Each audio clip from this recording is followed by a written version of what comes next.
Hello दोस्तों, मैं सतीश स्वागत करता हूं आपके चैनल निमोनी साइज में। दोस्तों, आज हम लोग समझेंगे कि खुशहाल जीवन के सूत्र क्या होते हैं। वो कौन सी चीजें हैं जो हमारे जीवन को खुशहाल बना सकती हैं। दोस्तों, पहला मैं तो कहूंगा कि आप अपने जीवन को सरल बनाइए।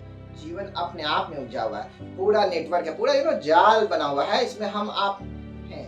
तो आप अगर अपने जीवन को और जटिल बनाएंगे तो समझिए कैसे जीवन में खुशी कहाँ से आएगी। जटिल तो दूसरे लोग बना ही रहे हैं। आप ये कभी मत समझिए कि आपका जीवन कोई दूसरा सरल बना के जाएगा। आपको अपना जीवन खुद ब खुद से ही सरल बनाना होगा। सरल बनाने के लिए क्या करें? देखिए, अगर कोई घटनाक्रम पर ध्यान दीजिए, अगर वो डायरेक्टली आपको इम्पैक्ट नहीं कर रहा है, आई रिपीट, अगर कुछ घटनाएं हो रही हैं जो आपके जीवन पर डायरेक्टली इम्पैक्ट नहीं कर रही हैं, आपको नुकसान नहीं पहुंचा रही हैं, टेक इट वेरी इजी। उदाहरण स्वरूप आप ऐसे कह लीजिए, किसी ने मान लिया कहा कि 2 + 2 5। अब आप सोचेंगे 4, क्यों आर्गुमेंट में जाना, क्या फर्क पड़ रहा है? नहीं फर्क पड़ रहा, ठीक है भाई, तुम खुश हो ना, 2 + 2 5, किसी ने कहा 2 + 2 7, चलो ये भी ठीक, तुम खुश। अगर किसी ने कहा कि चल हाथी उड़ता है, जीवन में लोग ऐसे मिलते हैं, बहुत ही रिलेवेंट बात करते जाते हैं। हाथी उड़ता है, हाँ उड़ता है भाई, मेरे छत पे जो बगल में तार गया ना, उस पर कल बैठा हुआ था, फर्क नहीं पड़ता। लेकिन अगर वो फर्क पड़ता है, अगर आप फर्क पड़ता है तो आप वैसे लोगों से अपने आप को दूर करिए। दूसरा दोस्तों, करना क्या होता है कि आपका जो खुशहाल जीवन का सूत्र है ना, ये सिर्फ और सिर्फ आपकी सोच में है। अगर आप अपने आप को खुश रखने की कोशिश करेंगे, आप अपने आप को जितना ही खुश रखने की कोशिश करेंगे, आप उतना ही खुश रहेंगे। ऐसा मैं नहीं कहता, तो गीता में भी लिखा हुआ है। खास करके ये बातें गीता में भी लिखी हुई है कि आप जिन चीजों पर ध्यान देते हैं वो चीजें ही सक्रिय हो जाती हैं। आप अगर खुश रहने का प्रयास करते हैं, अगर आप दुख पर ध्यान देंगे, वो चीज सक्रिय हो जाएगी। मार्कस ऑरेलियस ने भी कहा है कि very little is needed to be happy in life. हम तो बहुत ज्यादा प्रयास कर रहे हैं, लेकिन जो खुश रहने ये बहुत छोटी सी चीज की बात। छोटी चीज क्या है? तो आपकी सोच में है। तो आपकी सोच में तो बहुत बड़ा की तलाश क्यों करना, इसको आपको तलाशना होगा। याद रखिए, very little is needed to be happy in life. इसलिए आप अपना लक्ष्य सेट कीजिए, छोटे छोटे लक्ष्य को सेट कीजिए, उनके पीछे दिन रात काम करना शुरू कीजिए, मोटिवेटेड रहिए। जीवन में कोई काम छोटा या कोई काम बड़ा नहीं होता है, सिर्फ आप अपना लक्ष्य, अपना इंटरेस्ट, ऑप्शंस को तलाश करिए।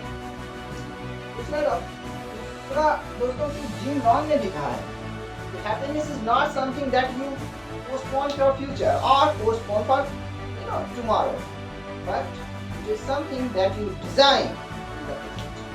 Happiness is not something that you postpone for future, it is something that you design for the present. तीन हो गए। अब चौथा सबसे महत्वपूर्ण है कि जीवन में जो स्वस्थ और सुंदर रिलेशनशिप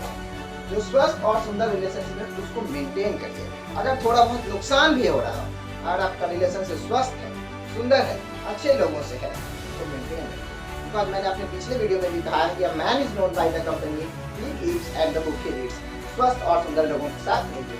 और इन सब के बाद सबसे लास्ट में मैं आपको बताना चाहता हूँ कि आप अपने आप को तैयार रखिए, आपको अपना जीवन अकेले ही जीना पड़ेगा। शायद अटपटा लग रहा हो, लेकिन आपको अपना जीवन अकेले ही जीना पड़ेगा। हो सकता है आज आप जिसके लिए बहुत महत्वपूर्ण हो, वो बदल सकता है ना, किसी भी मोमेंट में कोई परिस्थितियां ऐसी आ सकती हैं और आप उसके लिए सबसे लीस्ट इंपॉर्टेंट हो जाएंगे। Why to get into depression? क्यों जाएंगे डिप्रेशन में, क्यों सोचेंगे उसके बारे में? जीवन को आप अकेले जिए। तो इन 4-5 चीजों का ध्यान रखना है। पहला, आपको अपने जीवन को सरल बनाना है। याद रखिए, बहुत very little is needed to be happy in life. Happiness is not something that you postpone for tomorrow, it is something that you design in the present. और स्वस्थ और सुंदर लोगों से अपने रिलेशनशिप बना के रखिए, खूबसूरत रिलेशनशिप को मेंटेन करिए। और सबसे लास्ट में जैसा कि मैंने कहा कि आप अपने जीवन को अकेले जीवन लेने के लिए बिल्कुल प्रिपेयर करिए, हमेशा प्रिपेयर रहिए। ऐसी घटनाएं ऐसी कभी भी हो सकती है। आशा है आपको मेरा ये वीडियो पसंद आया होगा। Till then, stay blessed, stay motivated. For my next video। Thank you, आपका बहुत बहुत